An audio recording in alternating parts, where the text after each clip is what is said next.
Loops 28. Bisophrynith. 28, 1. Sis. Big Max said, worried. She'd been like this very tired since the reunion and that thing with the nightmare moon or whatever, and he couldn't see a reason for it. Yet, Mac, she replied woozily. Ah, got it. She stamped a hoof on the floor, and the earth rippled out from the impact point. And every single tree in the orchard dropped all its apples. Amazed, Mac watched as the ripple spread out, reaching the picket fences marking the boundaries of the apple orchard, and then back in again carrying the just-dropped fruits. Humping up into a curler, the earth poured them neatly into boxes. Still with her eyes half closed, Applejack closed the boxes and stamped them with the Apple family proof mark. Am I done? Yup, he replied quietly. Good. The earth pony mare walked into the barn, and collapsed onto a hay pile before starting to snore. Asterisk. Sorry, Applejack said, wincing. I know I was supposed to join TH discussion yesterday about what to do this loop, but after last loop, y'all know, with TH army of airships and TH police job. Twilight nodded sympathetically. Yes, I know the feeling. I've slept through a loop before after an especially tiring one, though only with some pony else like Dash around to take up the slack, or at least I try to. The anchor smiled. Still, at least you got the harvest done on time. Ah, did what? Twilight held up a photo. Applejack winced again. Ah, pony feathers. So much for a quiet loop, after that I am gonna get interviewed. What happened, then? Twilight asked, interested. Earthbendin', it's called. Seems it's more instinctual than I was expectin'. AJ winked at Twilight's blank look, then laughed as it turned into SWAT mode. Easy, there, Chui. I'll explain what TH place was like when I am good and ready. / 28, 2. Nightmare Moon walked out onto stage. Well. It's been so long since. There was a snigger. Who did that? She asked, turning towards where the voice had come from. Admit it. That brought a smattering of giggles. Stop it, she shouted. The giggles died away. Right. Now. My beloved subjects. Some pony made a muffled snort sound, as though a hoof was desperately and imperfectly restraining the sound of hilarity. Oh, this is ridiculous. Nightmare Moon fluffed out her feathers and stomped on the floor, producing a roar of laughter. If you will not take my return seriously, then I am leaving. You're all horrid. Silence gradually descended, with only the occasional strained giggle cutting through it. Nightmare Moon decided to ignore those brief spurts of hilarity, and got started on her speech. Unfortunately, when she got to the bit about the night lasting forever, it was too much to take and every single pony in the hall burst into uncontrollable guffaws. Humph, she said, turning up her nose and flouncing out, chased by laughter. It took quite a long time. After all, she was only filly-sized, and that meant a lot of steps to get off the stage. Asterisk. How was that? Nyx asked, reclaiming her glasses and hairband from Twilight backstage. I think it went pretty well, Twilight replied. Maybe if you hadn't had a squeaky voice as well it might have been touch and go, but that was the masterpiece. Indeed, Luna said. Actually, would you handle all my public appearances this loop? Would I? Nyx repeated, giggling. Asterisk. There was a crack of thunder and a flash of lightning, and several ponies flinched back as the chariot came stooping out of the sky. Then they paused. What? Nyx asked, ostentatiously paying no attention to her pumpkin costume.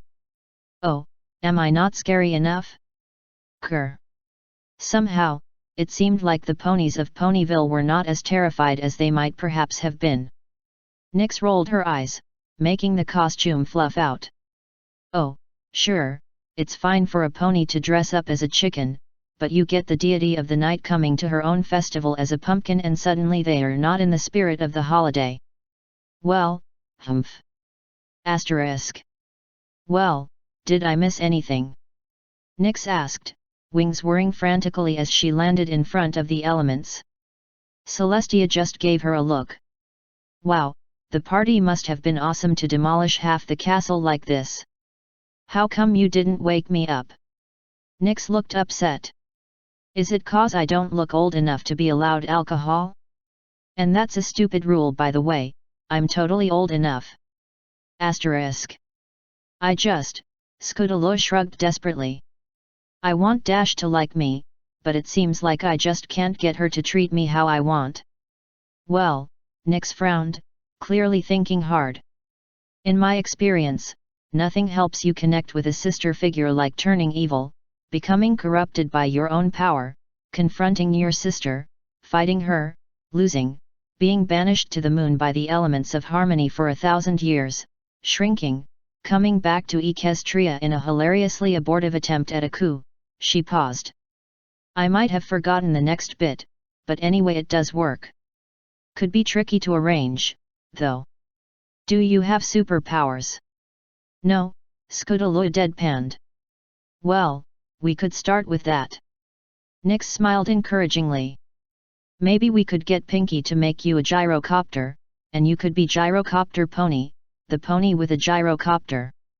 At Scootaloo's look, Nyx shrugged. I don't exactly have much to go on here, work with me. / 28:3, Nutjob. Forever. Nightmare laughed maniacally as the ponies gathered below her cowered in her presence. It was over. Celestia was defeated, locked within her own accursed sun before the black alicorn halted the infernal orb below Equestria's horizon altogether. Soon, she would be forgotten, and the sun would be nothing more than an old pony's tail. Her subjects would learn to appreciate her night, and she would get the respect and adoration she deserved. Excuse me, Your Majesty, a voice called out. The kingdom's new monarch looked down at the crowd gathered below. A purple unicorn was smiling back up at her. Hello. I'm so glad to finally make your acquaintance, Your Majesty. My name is Twilight Sparkle, and I'm positively honored to be able to offer my services to the crown. The unicorn bowed respectfully. Nightmare Moon raised an eyebrow in confusion. This. Twilight Sparkle seemed unnaturally calm compared to every pony else in the room, as though she had been expecting her. And what services was she referring to? The alicorn shook her head.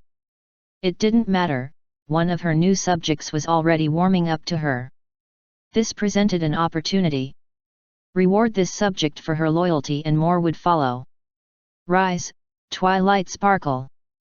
Your new queen is pleased to see that there are ponies such as yourself that are prepared to embrace her gift of eternal night. The unicorn looked up at her once again, beaming from the praise. Around her, Nightmare Moon could see the crowd glaring at her, and heard the word traitor uttered more than once, but the unicorn paid them no heed. Thank you, Your Majesty. That means a lot. Twilight produced a pocket watch, and glanced at it. It looks like you arrived not a minute too soon. I think it's best that we get started right away. Get started with, what, exactly? Nightmare Moon asked, cocking her head. This time, it was Twilight's turn to look confused. Wait, didn't your sister tell you? Nightmare Moon blinked at that. Her sister? Come to think of it. Asterisk. A black alicorn appeared in a brilliant flash of light. I have returned, she shouted into the air. Luna. There you are. Nightmare Moon to face the voice. Her. Of course she would be here, but she would not be victorious again. Oh, I'm so glad to see you again. I have missed you so much, dear sister. Listen, I know you are angry with me, but you should know I scheduled an appointment with. The white alicorn disappeared when she was struck by a beam of dark blue magic. To the sun with you. Asterisk. No, she did not mention anything about this at all. The unicorn sighed and shook her head. It's just like her to leave me to explain everything. All right, I'm sorry, you're probably confused. Let me reintroduce myself. I'm Twilight Sparkle, Royal Psychologist. Asterisk. All those evenings I spent pouring my heart and soul into the sky, making the stars shimmer and sparkle and crafting beautiful constellations, and. Sniff, and they just slept through it. Every single night. Nightmare Moon sobbed. Twilight levitated over a box of tissues. The black alicorn paused her story for a moment to dry her eyes and clean her runny nose. Thank you. Sniff. I just wanted every pony to see what I created. My sister, she always got all the attention. Every pony thanked her for the sun and the light it brought. But no pony ever thanked me for the moon or the stars. I thought if I just kept trying to make it more beautiful, some pony would notice eventually, but no matter how hard I tried they. Nightmare Moon broke down into another tearful fit. Inwardly, Twilight was actually quite pleased with her current progress this loop. The hardest part of this plan, getting the Luna's egotistical dark persona to submit herself to therapy, was already out of the way. Sure, while the black alicorn may have initially responded by trying to take her head off with a blast of focused magical energy for having dared suggest that her new queen's mental state was anything short of perfection, spending several lifetimes replacing Celestia during her rule over Equestria had made her quite the diplomat.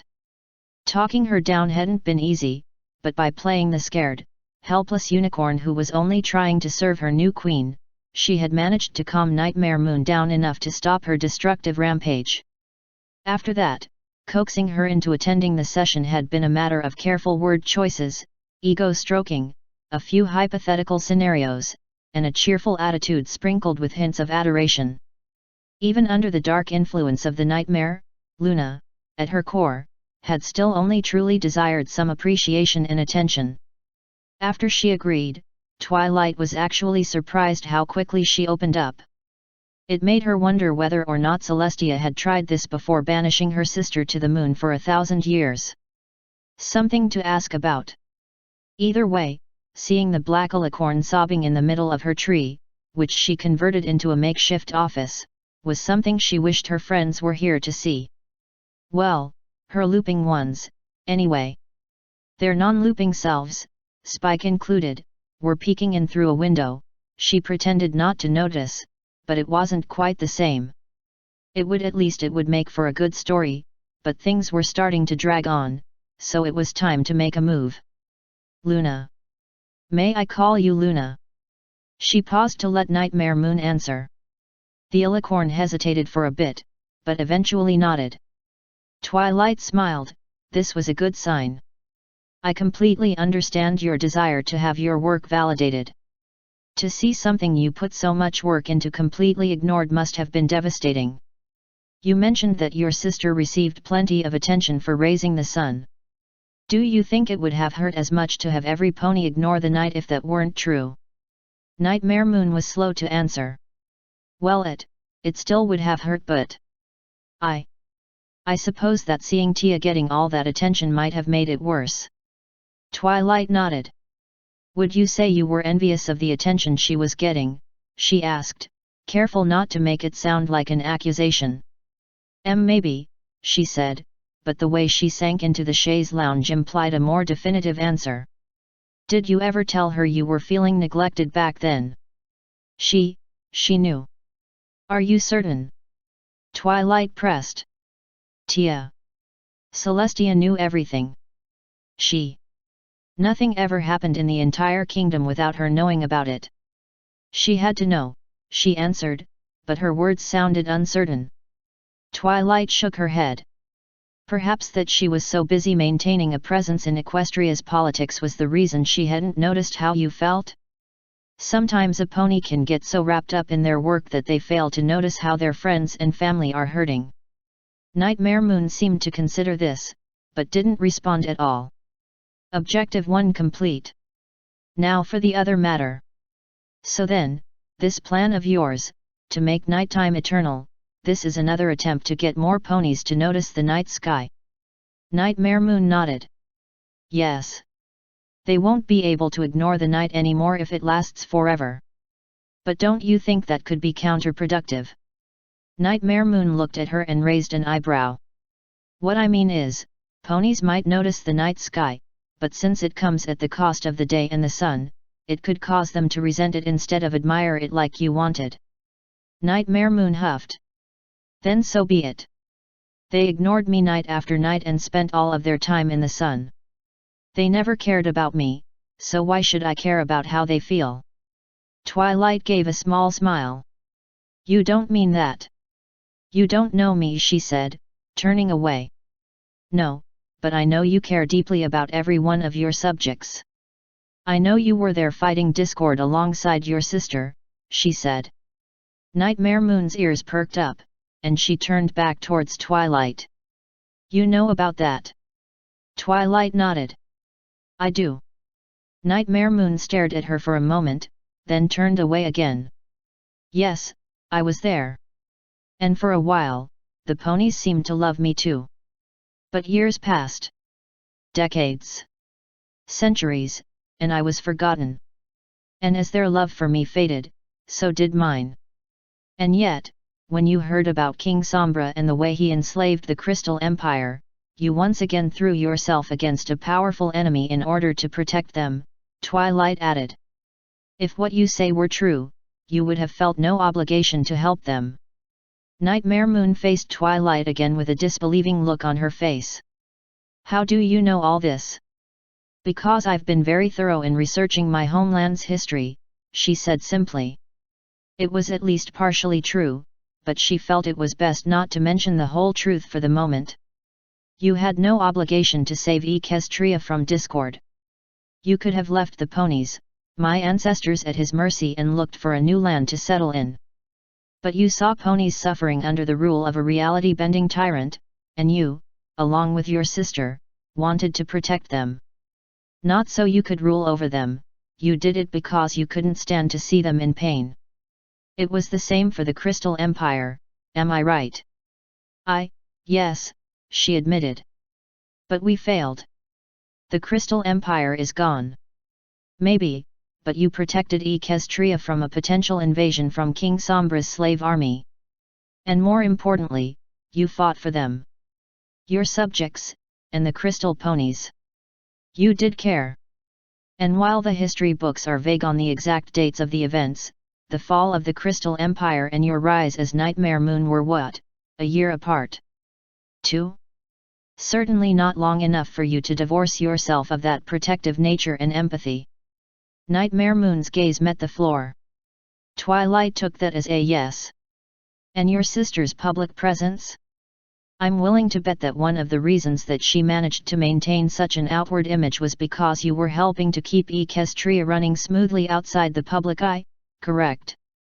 Nightmare Moon was silent for a long while, then she spoke.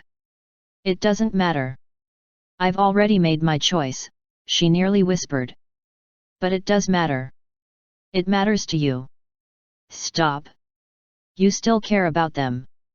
About us, don't you? You never stopped caring. I said stop. And that's why it hurt so much. You adored your subjects, and yet they never seemed to return your affections. Even your sister didn't seem to have as much time for you anymore. Please. Just stop talking. And that's why you did it, isn't it? The pain just became too much. You couldn't hold it in any longer. So you thought, since loving them was too painful to bear, maybe you could try hating them instead. Scorning them. Replacing your unrequited affections with something less painful. Be silent. Nightmare Moon boomed, getting to her feet and standing over the unicorn with a brightly glowing horn. She attempted to look as threatening as possible, and to a younger pony she may have. Twilight, however, was not young. She could see that the alicorn's glare lacked a certain heat to it, her eyes were starting to well, and the subtle twitches of her mouth were clear indicators that she was struggling to keep her emotions under control. The floodgates were about to burst. It won't work, princess. You can't simply stop caring about them like that. Some pony like you, who loves her subjects with all her heart, could never bring herself to truly hate them, no matter how they wronged her. Stop, she said, her voice cracking. If you don't. I'll. Twilight shook her head. No, you won't. Because you care. Because you would never forgive yourself if you did, she spoke softly, and gave a soft smile. And I care about you, too, Luna. So please, let me help you. Help me, she stammered. Yes, help you. Please. She stood up off her chair. Let me be your friend. Any hint of aggression melted away right there. Nightmare Moon opened her mouth, but only a small hiccup escaped. She tried to regain her composure, closing her mouth and squeezing her eyes shut to hold back the tears, but it was too late. Her legs buckled under her and she fell to the floor weeping. Twilight slowly moved beside her, and leaned down, gently stroking her back. It's okay. Let it all out. The alicorn kept crying for several minutes, with Twilight by her side to comfort her. As the minutes passed, Twilight noticed that the black mare's coat was disappearing, the corruption seeping down her coat like runny makeup onto the floor. Before long, all that was left of Nightmare Moon was a puddle of black on the floor and armor far too large for Luna's redeemed form. I'm sorry. I'm so sorry, she whimpered, clinging to Twilight and crying into her chest. I'm a horrible pony. None of that, Twilight commanded, but kept her voice low. You're a wonderful pony, Luna. Equestria was worse off without you, and we're lucky to have you back. Those ponies, they'll never forgive me. Tia will never forgive me. Twilight smiled. Oh yes they will. You haven't done anything that can't be fixed. And once they meet you, the real you, I know they'll warm up to you, too. Twilight turned towards her window. Right, every pony. Realizing they'd been spotted, Twilight's non-looping PFFs and number 1 assistant ducked beneath the window frame. Twilight rolled her eyes. As if she hadn't already seen them and called them out. Come on girls.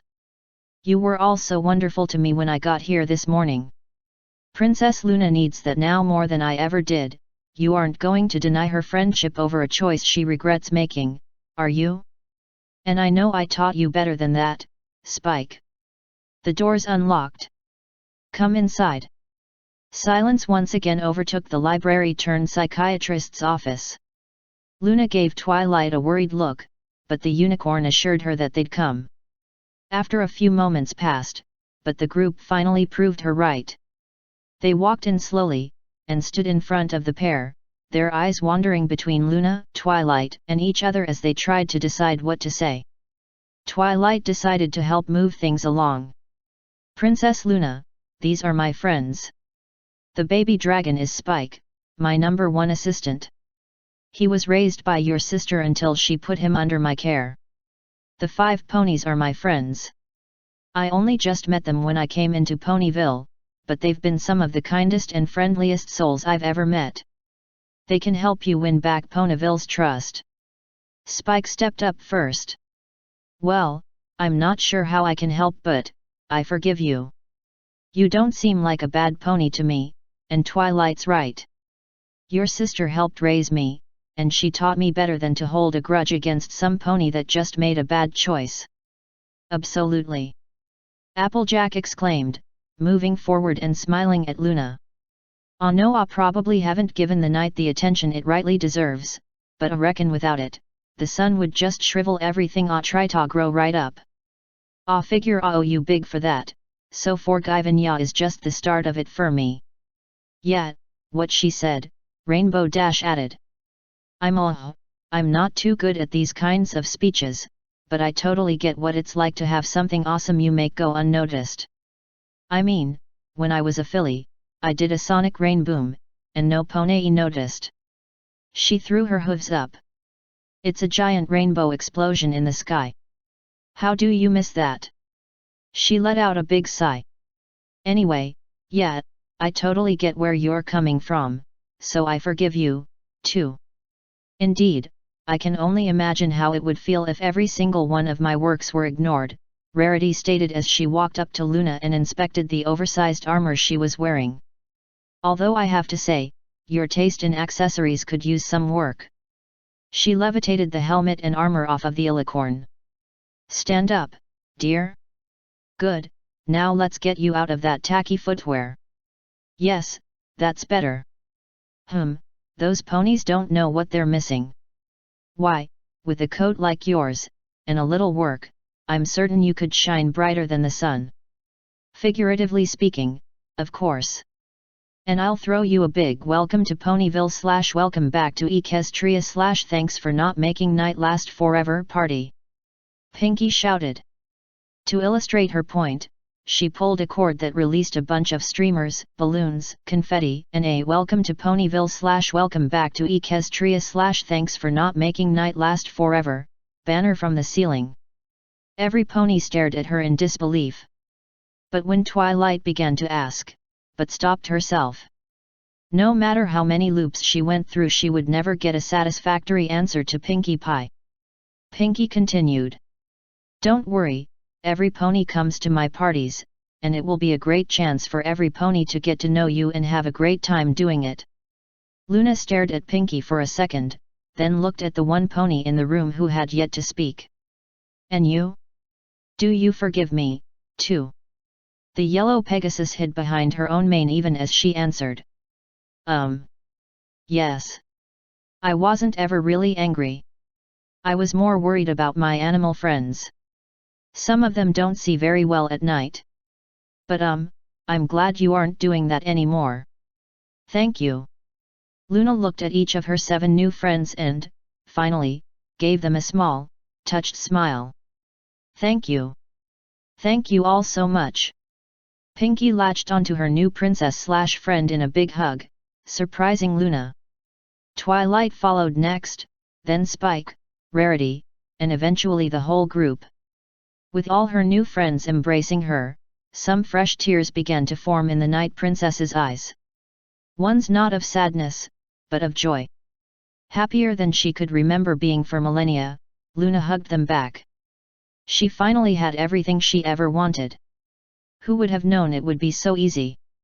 Asterisk. I can't believe what you've managed to accomplish today, Twilight. Princess Celestia and Twilight sat side by side as the summer sun celebration went into full swing. Princess Luna herself was engaging in many of the festivities along with her new friends, as well as several townsfolk that had since taken a liking to her.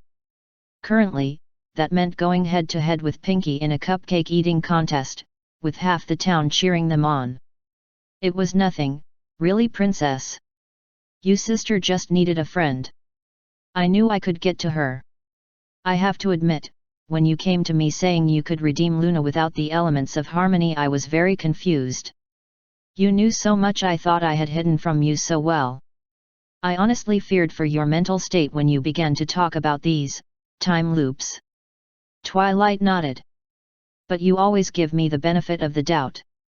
And look at the results. Celestia smiled. Indeed. If only I had known the answer was so simple. Speaking of which, I have you scheduled to join us at our next session on Tuesday.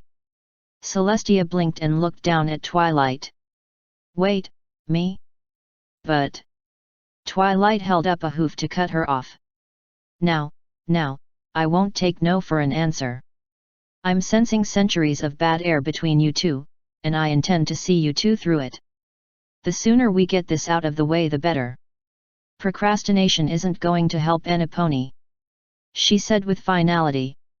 I'm going to go and join my friends. Enjoy the festival, Princess. With that, Twilight trotted away, leaving a shocked Princess Celestia behind her. Twilight giggled to herself. Sometimes looping could be so much fun. / 28, 4, Nutjob. Youngster Quartet, Part 1. Okay, seriously, what the fluffy kittens is up with this loop? Twilight managed to suppress a laugh, barely, to spare her rainbow-hued friend from further humiliation. They were walking through Ponyville in what was quickly becoming a contender for the most bizarre loop Twilight has ever experienced, and considering the weight that statement alone carried with it, she could understand her friend's aggravation. The loop itself seemed fairly standard at first. She awoke in Ponyville alongside Spike, and a quick check revealed that the other elements were awake as well. While it was unusual awakening in Ponyville, she had certainly awoken to some far less welcome sights. Things only started to get weird when the other loopers started showing up. Twilight recognized many of them, familiar faces from past adventures and old friends she'd been hoping to see again for. Well, to be honest, she wasn't sure. Keeping track of time was difficult as a looper. Others were new faces, some eager to become friends, some new, inexperienced loopers, and some were kind of moody jerks, and every single one of them retained their original form. In any case, Ponyville quickly became flooded with them, and eventually Twilight had to inform Mayor that Ponyville had apparently become the temporary home of several hundred interdimensional travelers, each with a multitude of lifetime experiences with varying degrees of mental stability. All things considered, she took it quite well after Twilight pointed out granting them residency in Ponyville would secure the majority vote in the coming election. At the time, the looping unicorn thought her biggest challenge would be to prevent so many people from so many cultures from tearing each other's eyes out. This was before she discovered the loop's second oddity.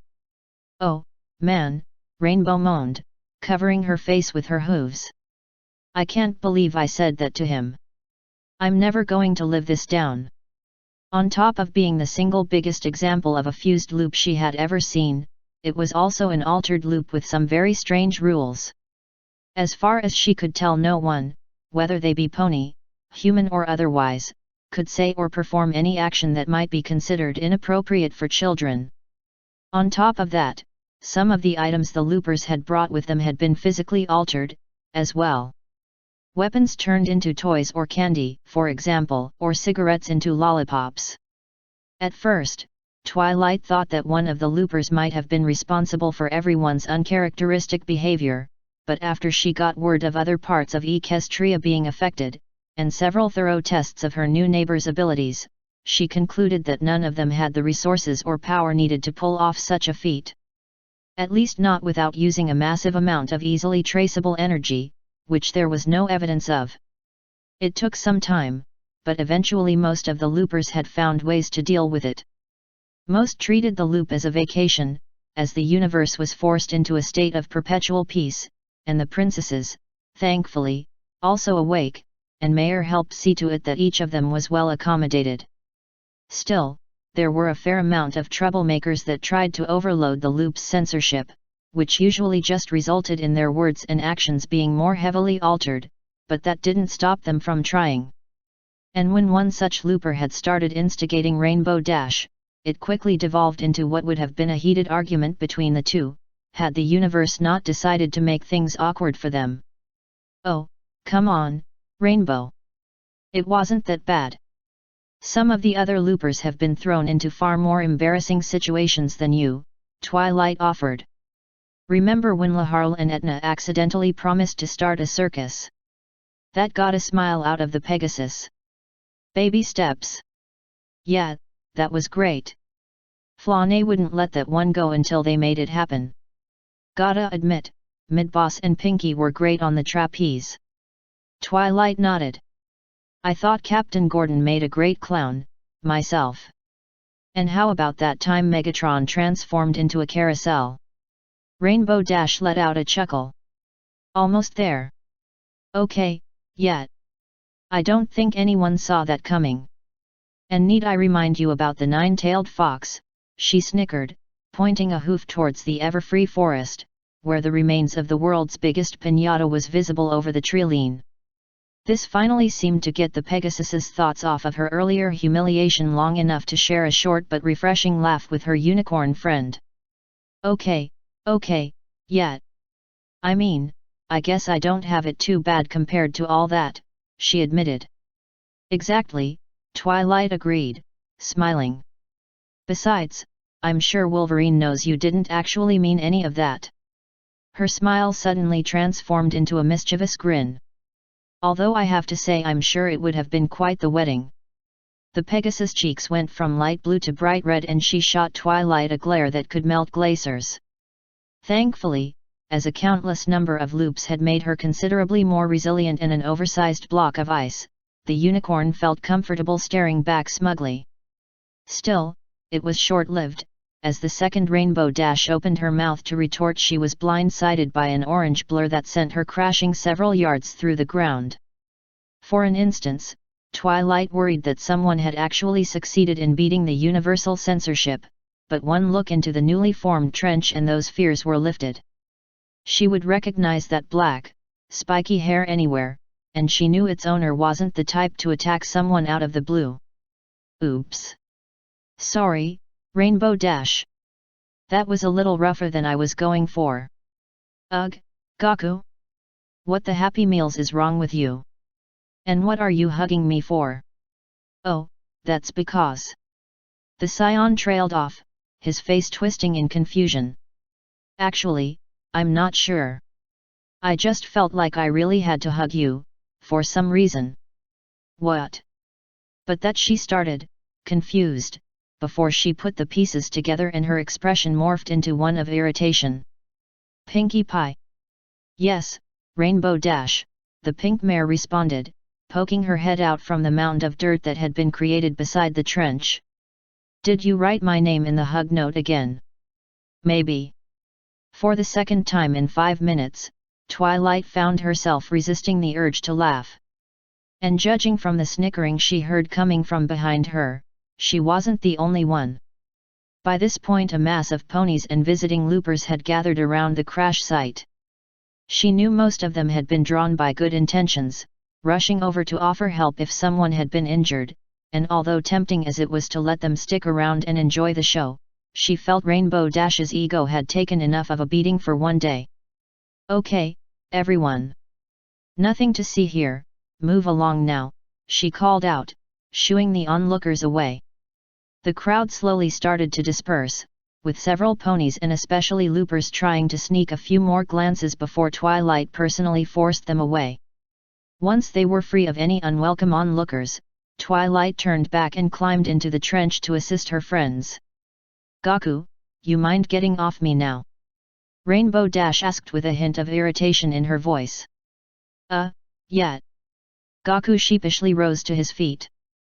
After helping Rainbow Dash off the ground, the scion scratched the back of his head. Hee. Sorry about all that. Rainbow Dash waved her hoof. Don't worry about it. It wasn't really your fault anyway. I'm gonna have a talk with. She was cut off as Gaku suddenly scooped the Pegasus off and pulled her against his chest once again. The two stared at each blankly for a moment, before Gaku offered Rainbow Dash an apologetic smile, and Rainbow Dash closed her eyes and gritted her teeth in irritation. Pinkie Pie. Would, the Earth Pony asked, looking up from her notebook with a pen clenched in her teeth. Pinkie, don't you think poor Rainbow Dash has had enough hugs for one day? Twilight asked. That's silly, Twilight. No pony can ever get enough hugs in one day. Pinkie replied, causing Twilight to roll her eyes. Besides, I know what you're really asking. And don't worry, I wrote your name in here right after Dash's. Pinkie.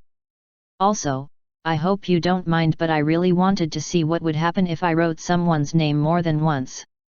You wrote my name in the note twice. No. What? But then.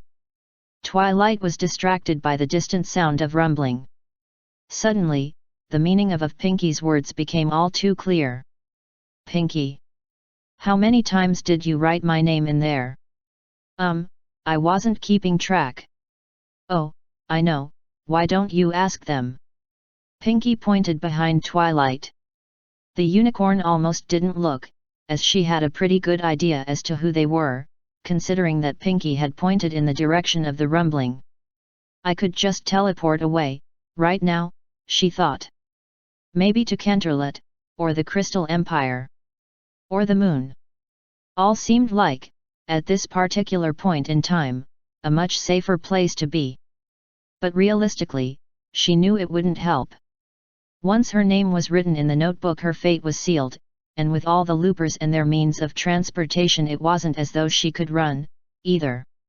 She took in a deep breath and turned around, and saw the entire population of Ponyville running at her as if someone cast the want it need it spell on her. Oh fluff me! Asterisk. And I promise never to write anyone's name in the hug note more than once at one time ever again. Cross my heart and hope to fly, stick a cupcake in my eye. Pinky finished, going through all the necessary motions. Good, thank you Pinky. Could you go let Spike know I won't be home for a few days? Sure. Sorry again, Twilight. That's okay, Pinky. Pinky nodded slowly and left, and Twilight let out a sigh as Nurse Redheart finished adjusting her bed. Now this was something. How many lifetimes has it been since the last time she wore a full body cast? Of all the thousands of horrible loops she could have ended up confined to a hospital bed, this was about the last loop she would have considered this a possibility. Oh well, it wasn't as though she was terribly busy this loop. I don't see why you don't just ascend or cast a bone-mending spell or something, Rainbow Dash stated. If you're afraid that you'll mess up your magic or something like that, I can do it for you. Just tell me how the spell works, I'll go ascend and have you back up in a jiffy. It's not that, Rainbow, but thank you. Rainbow Dash raised an eyebrow at this, so Twilight continued. Right now, crazy as it sounds, Pinkie Pie is the most dangerous threat to Equestria. The hug note is one of the few things in this entire loop that's capable of actually hurting someone, and Pinkie was treating it like a toy. In all honesty, I'm just glad that she learned this lesson with me and not someone else. Okay, well, Pinkie promised not to do it again. Do you really need to stick around here now? Pinkie promised not to write anyone's name more than once at one time, but she's started experimenting with the notebook and that's a problem in itself. What if she decides somebody needs a really big hug? You want to find out what it feels like to be hugged by a Gundam? Rainbow Dash answered with a wince. I thought not. As for my decision to stay here, well, let's face it. Part of Pinkie's charm is that even despite being technically older than the princesses at this point, she hasn't seemed to grow up one bit. I don't want her thinking that what happened wasn't a big deal just because I can fix it right away. I'm hoping that staying here a couple of days will make her think her actions through a little better in the future. Rainbow Dash mused that over. I guess that makes sense. Alright, well if you're sure, anything you need me to grab for you before I head out? Actually, now that I think about it, could you stop by the library and grab as many erotic books as you can find? I want to see how the loop affected them. It should be good for a laugh. Ha! That sounds like fun, maybe I'll join you. Alright, I'll be back in a minute. Don't go anywhere, the Pegasus teased as she opened a window and flew out. Oh ha, she called back, knowing full well her friend was already well out of earshot. Still, an amused smile formed on her face. This was surely one of the stranger loops she'd ever experienced, but also easily one of the most peaceful. To be honest, it was nice to be able to just relax with no strings attached. One loop where she could just pretend she was a normal unicorn that didn't have to constantly fight chaotic gods and eldritch abominations. She took notice a small glass of water on a table beside her, and telekinetically raised it to the air. Here's to you, you wonderfully bizarre flopping loop. // 28:5, Master Weaver. Twilight Sparkle walked down the stairs to the dungeons, shooting Celestia a worried look. And you're saying this, assassin wanted to talk to me? Well, to be completely accurate, she wanted to speak to Princess Twilight. The Alicorn of the Sun looked down at her student. I hardly know of any such pony, but given that you are my student I assumed there could be a level of confusion regarding your rank. The unicorn nodded, keeping her thoughts to herself. Celestia wasn't awake this loop, so of course she was unaware of Twilight's more powerful abilities. The fact that this prisoner was implied that she was looping, but being referred to as princess by any of her friends was quite unusual. Therefore, it wouldn't be out of the question to assume that the assassin was a new looper. Did you ever figure out why she attacked you? Celestia sighed. Apparently I'm some sort of tyrant that enslaves ponies. And I managed to escape from the moon and rewrite history somehow. I think she may be a tad delusional. Twilight winced, remembering a rather disturbing loop. If the pony in question had woken up then, there was plenty of reason to distrust Celestia. So, what exactly is this pony like, anyway? That's the thing, her mentor said sadly. She's not a pony. Asterisk. Macintosh raised an eyebrow, quietly refilling the mug with cider as Twilight gently patted the shoulders of a sobbing, heartbroken Chrysalis.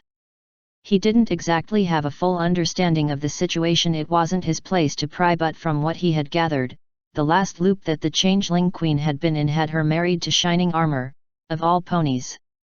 Shining hadn't been awake, of course, but Chrysalis had been. In fact, if he was reading this right, that was her first loop, and she had interpreted her memories of the baseline loop as some horrific nightmare. And then she'd woken up here, once again queen of the changeling swarm and I am a monster. Chrysalis wailed. She heaved forward with another sob, her silky mane spooling around and into the mug. I don't deserve to live, I don't deserve any of this. Look, Chrysalis, you're not really that bad. Twilight rubbed her shoulders gently, watching as she took another gulp of alcohol. As aggressive as your invasion plan usually is, it's always started by a need to feed your hive. You just have a few, sympathy issues, that's all. The unicorn shot Macintosh the look of the desperately flailing. He coughed and nodded. Family is family. I can't tell you how many loops I fought off Timberwolves or joined THA Army to protect Apple Bloom and AJ. Y'all were acting in THA best interests of your kin, I can respect that. Chrysalis sniffed. You really think that? Sure as THA Sunday. The stallion nodded. You look after your own. You just need to learn to look after others, too. With a vague nod, the queen of the changelings straightened slightly. Then she broke down crying again. But. Shining. I loved him, and it turns out that I was just playing him. That Shining Armor loved you too, Twilight interjected quickly. That Shining Armor was some pony that you. What I'm saying is, you didn't hurt him. I was in that loop, Chrysalis, and I saw how deeply you two were. She sighed. I'm sorry. I really am. He wasn't awake that loop, so the looping version of him won't, remember. Just, you didn't hurt him, remember that. In that loop, you didn't. Cadance was awake, wasn't she? The unicorn snapped her mouth shut. Chrysalis turned to glower at her. Wasn't she? Twilight, very reluctantly, gave a small nod. The changeling nodded back. I'm a monster. I'm a complete monster. She reached for her mug again. Macintosh pulled it out of her reach with a snort. So what? Ya think just cause ya made a few mistakes y'all can just take the monster label and run with it? Chrysalis sighed. It's not like I have a choice. Ya know what I saw when I started looping? Macintosh pointed at the unicorn. This pony right here transformed into a nightmare. Called herself Eternal Twilight, turned Spike into a massive dragon. I was completely terrified. Turned out to be a one-loop prank she was pulling. Ha. The mare inched away from Chrysalis's incredulous look. Looping does kind of make ponies a tad crazy. Macintosh rolled his eyes. It wasn't till a lot later that Twilight even figured I was looping. And that was only cause she noticed a lot of things that weren't happening that should have been. Audi been so terrified of her that Audi tried to keep my whole condition secret, and it turned out she was, well, Twilight. Not some evil monster, but just a pony that happened to have been living the same period over and over again. Chrysalis shut her eyes, rubbing at them with a hoof. What exactly are you trying to say here? I am saying. Look. Even if you are a monster, you can change. I mean, even the baseline has Nightmare Moon and Discord reforming. Because they made friends, the Changeling Queen grumbled. Or got shot in the face with the elements. Then make some friends. Twilight said brightly. Heck, I'm sure Pinky will warm up to you quickly. And Fluttershy ascended because of you, so now that you're looping she'd love to chat. Chrysalis blinked. What do you mean Fluttershy ascended because of me? Oh, long story, but basically you can't turn into an alicorn unless you've become an alicorn in a previous loop, and that kind of requires specific things for each pony, and Fluttershy is the element of kindness so. See. Macintosh pressed. Ya have some friends already. Heck, Twilight busted ya out of jail to drag ya here for a drink. He offered the mug back to her. That there takes some real nerve. Well, technically I claimed she was my cousin who ended up messing with an experimental spell and, Celestia agreed to release her to my care. Twilight rubbed the back of her head.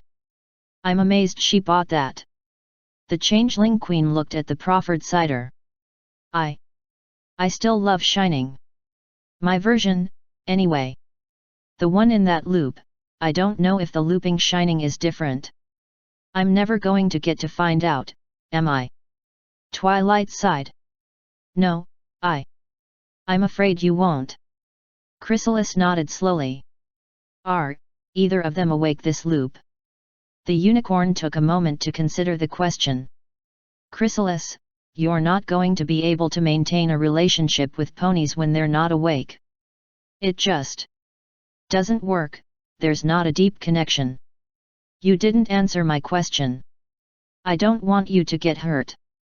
The Changeling Queen took the mug and sipped it. Look, let's just take it slowly, okay? Twilight smiled gently. Me and the other elements will deal with Nightmare Moon and Discord and Sombra and all those other things, but other than that this loop is to help you ease in. Alright. I suppose I have to start somewhere, Chrysalis replied glumly. I doubt I could ever redeem myself. / 28:6. I'd like to show you something, Fluttershy said quietly. Chrysalis cocked her head, trying not to wince as another memory ran through her. She'd have to get used to them sooner or later, it wouldn't be possible to have a conversation if every reminder of what she'd lost threw her off. Not to mention how much it might confuse the rest of the hive mind. What is it? She asked, pushing her reminiscence aside as best she could. Watch. Fluttershy's eyes closed, and she exhaled deeply and evenly. There was a moment of timeless fluidity, and then there was a wolf standing there. Chrysalis jumped, her wings buzzing. What? The wolf's tongue lolled out for a moment, and Chrysalis noticed the laughter in its eyes. It's still me, the wolf said in Fluttershy's gentle soprano. I picked this up somewhere. It's called Wild Shape. Hey, it is, the Changeling Queen said slowly. Now she was concentrating, her empathic sense could still detect the sunny warmth of Fluttershy's emotions. Where'd you learn that? Earth. The wolf sat back, gesturing with a paw, and Chrysalis landed again before stepping forwards. It's part of being what's called a druid. I'm more in tune with nature. Neat. Actually, Fluttershy looked down, I was wondering, what are the limits of your shape-shifting? I've never really tested them. Chrysalis shrugged. As far as I know, I can't do much more than taking on the shape of a pony, though what pony is quite malleable. She winced again. Even the smallest things seemed to be making her remember her loss. It wasn't even clear what had done it that time. Well, there was another fluid moment, and Fluttershy was back to being a Pegasus. I think I know a project for us to work on. We could try and push the limits of what you can pull off, changing shape, I mean.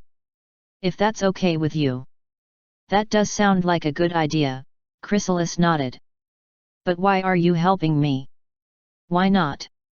Fluttershy replied, genuinely puzzled. Chrysalis could sense the polite confusion like a pure musical note. I invaded your country. Hundreds of times. No, you didn't. Fluttershy reached out a hoof. You haven't. A not looping version of you did. You're not guilty of her crimes. Chrysalis sighed. I have to believe that you think that. I can sense that you believe that, but I don't believe it myself.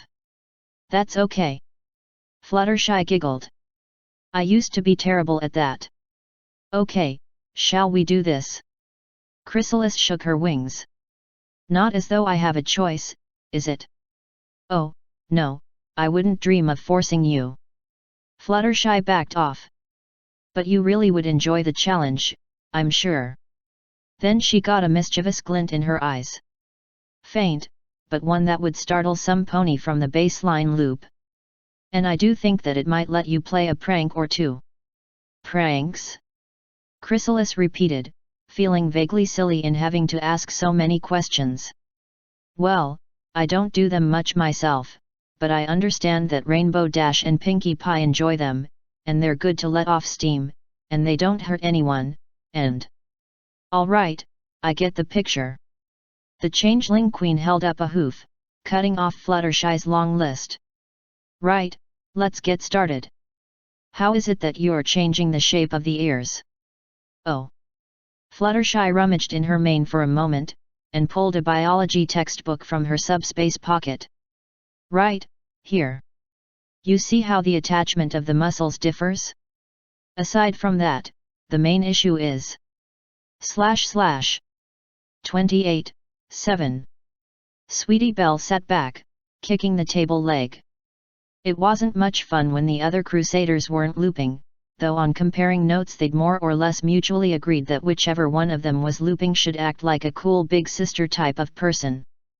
Based on the reactions of the non-looping others, being around a pony their age who was clearly more self-confident and yet who wasn't condescending was actually pretty cool. But the important thing was that she was waiting on her sister. Rarity had decided to upgrade their cloaks, and had asked Sweetie to take her next test examples over to their clubhouse, once they were finished with, anyway. There was a knock at the door. Sweetie glanced at the clock as she walked over. 5 p.m. Hey, must be taking her longer than she planned, it'll be dinner soon, and if I'm going to go over to Bloom's house for tea like I was going to, then I'll need to leave fairly sharpish. As she turned the handle, she rattled off the well-memorized message Rarity had taught her to. Hello, welcome to Carousel Boutique. I'm afraid we're not open right this moment, but we'll take orders outside hours if possible. She trailed off, staring. Spike? What are you doing here? Spike looked down at Sweetie for a few seconds, then his eyes widened and he swept a bunch of lilies behind his back to hide them. Oh, Sweetie. Nice to see you. Do you have flowers behind your back? No, Spike said slowly, in the face of evidence. Whatever. Sweetie shrugged. Hey, sis. Your date's here. Rarity appeared with a flash of light. Oh, sorry, I didn't realize the time. Wait, my what? Sweetie rolled her eyes. You two are not subtle. I've known for ages. You have, both of them repeated in unison. Hey, that was cool, Sweetie said. Anyway, yeah, it's just obvious by now. A grin stole across her face. Wait, did you think you were managing to keep it secret from me? Spike scratched the back of his head with the hand not holding the flowers. Yes, actually. I wasn't sure what you'd think, Sweetie, Rarity said with a blush. I know I should have mentioned it, but... You were worried about that. Sweetie looked Spike up and down. He's a dragon.